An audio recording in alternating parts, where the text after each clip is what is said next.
はい。新年が明けましておめでとうございます。Happy New Year. Let me try this in a few different languages. 新年快乐. Bon année. Feliz Año Nuevo. That's to all my friends from Sozenji Buddhist Temple that have been fortunate to serve the last few years. To my Dharma family in Rocky Mountain Zen, in Edmonton and Lethbridge.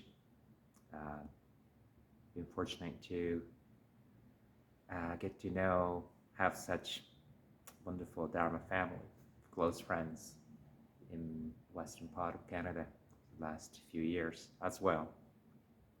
To my friends from Angel City Zen Center, it's been wonderful to be part of your Sangha. And also various Sangha members in different parts of North America, and to my friends in Japan. I apologize. After starting this year with my son in Kingston, Ontario, and traveling back to LA and immediately traveling over the Pacific to visit my friends in Japan and supporting this tour for the fellow board members of Association of Soto Zen Buddhist as they attend the official sort of what we call this Nenga Haito. Nenga means New Year. Haito is a respectful visit to the head temples. And also the meetings at the Shumucho office, which is Soto Zen Administrative Headquarters office located in Tokyo. It was wonderful to be able to help them understand the culture, the messages from both head temples, and also the contents, what's being discussed at the meeting. There's been a lot of changes. Of course, we all know impermanence through the teachings, through our own lives, but it's also something that we witness every time I go back to Japan. And to see the change that they're experiencing, and also how that might affect us in the future in terms of the relationship that we have among United States, Canada, and Japan. It helps. It gives us some reasonable sort of foresight. And of course, everything changes and our practice continues. And I want to say thank you to all my students and friends for continuing their practice, especially when I'm feeling so out of shape, dizzy. I totally underestimated the impact of the jet lag, especially when we come back from Japan to North America. I was supposed to know about this, but it's quite different from the jet lag that you experience when you travel in North American continent. I'm not sure about the experience people have when you travel to European countries, but I apologize for my slow start. And nonetheless, as we move on to the next weekend, the last weekend of January, we'll be starting the program, the service, or the practice at Sozenji Buddhist Temple with our friends, both from Rocky Mountain Zen and Angel City. So I'm looking forward to that. We have a special ceremony coming up toward the end of February, which is the Dharma combat ceremony for Dave, our friends, Dave Cuomo, the leader, practice leader at Angel City Zen Center, for his priest formation to become a Zagen, senior, to attain senior monkhood. That's my definition, anyway. Hopefully, it will help him move forward, and then as he completes the practice in Japan, it will solidify his status. This kind of formal rituals cement not just the papers that we process, but along the process, the spiritual aspect. It's just form and contents come together, and neither negates. And it's something to keep in mind. As I reflected through this trip in Japan, we say we care about the contents and forget about the forms, containers.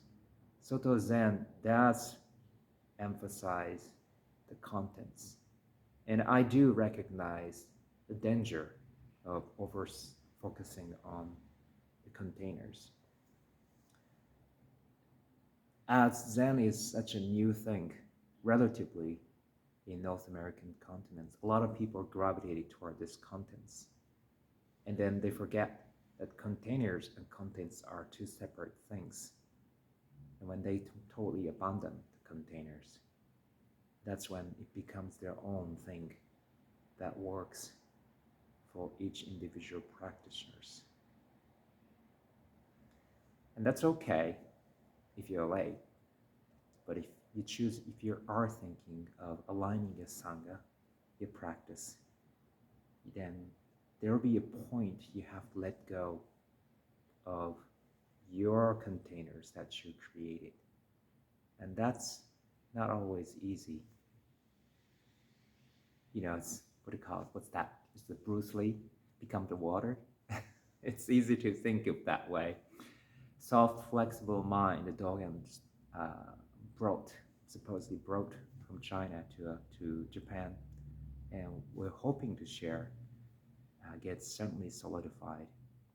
We find ourselves fortifying our mind, which strengthens our practice, and yet creates the boundaries, creates the walls, makes us like a stubborn-headed.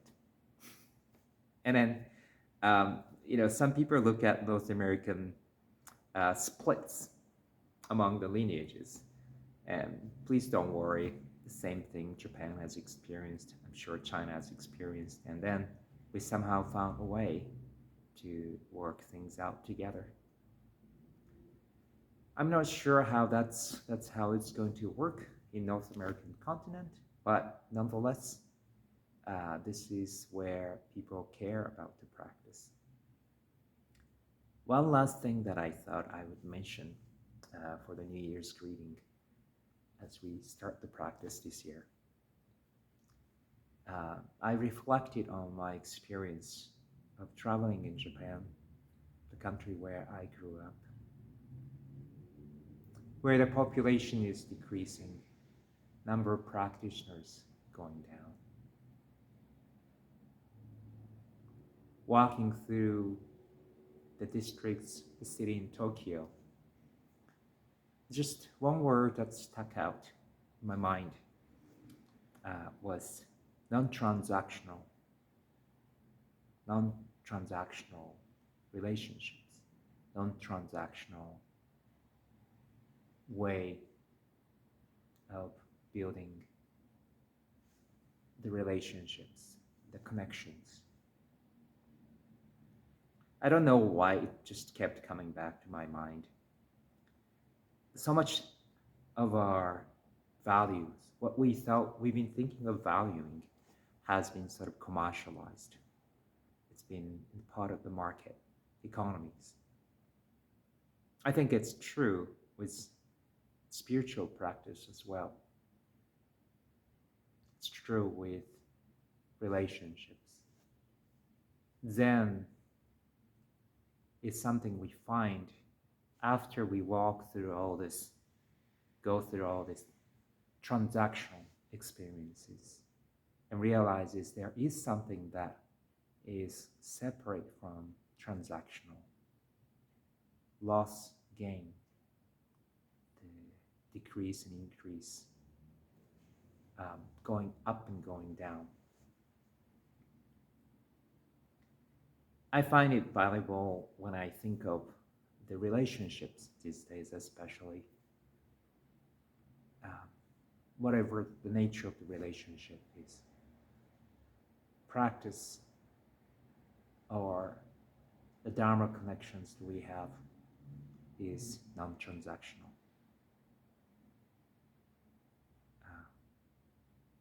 It comes with zero expectation.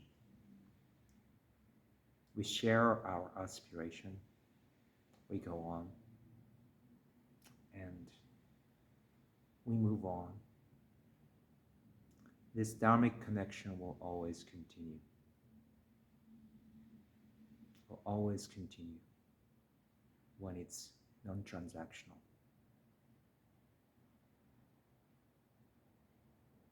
We have to keep this in mind, because even if the teaching tells us to be that way, our calculating mind of greed or ignorance doesn't always work that way. As I was kind of struggling with this jet lag, and then realizing it's not just an exhaustion from all the traveling, there was some emotional recovery that I was making that I think I wasn't aware that I was struggling as I was visiting my home temple and headquarters office. I would love to support the Western Sanghas in whatever way I can if they ask me to be in Japan and be the liaison or support the communication. I would love to do that. But it's every time I get back in touch with my roots, I get replenished in a sense, and then exhausted in another sense. And trying to clarify why that is and what that is that's causing this. And every time I experience this, it just brings me back. It just reminds me of how wonderful it is to have Dharma Sanghas, communities in Canada and in the US, where I can just purely enjoy the practice with no calculated mind. It is rare. It is rare. And thank you for the practice that you continue with us. And thank you for helping me sustain my practice with your presence. I look forward to continue practicing Buddha Dharma together. All right? Please take care, stay warm, and I really look forward to seeing you in person soon this year.